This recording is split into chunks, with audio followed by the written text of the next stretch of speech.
Dagiti rigrigat ken panakaida danes.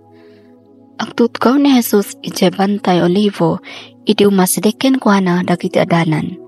Ibagaman kada kami no kaanon to ang mapasamak dagitoy, sinalutsud da. Anyan to ti mapasamak ang mangipakita iti yaay mo ken iti panungpalan ti lubong. Insungbat ni Jesus, aganat kayo kat di kayo paalilaw. Adunto ti umay kat aramaten dantog tinagan ko, akon kunada siak de trist. Bunto ti alilawen da. Mga kinto ti arimbangaw, dagiti agdang-dangadang, ken damdamag may papan kadagiti dadumabay agubgubat.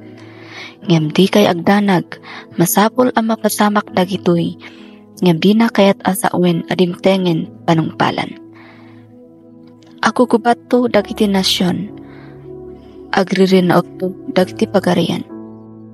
Danto bisin, ken kinkined iti amin a lugar.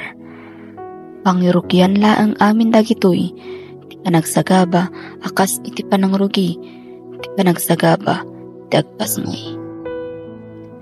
Matiliw kan mayawat kayto, amadusa, mapapatay kayto, kuraen da kayto, dagiti amin kattao.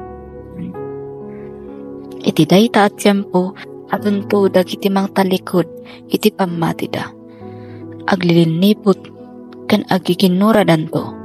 Tumaot to dagiti adu asinan profeta, amang yawawan kadagiti adu at tao.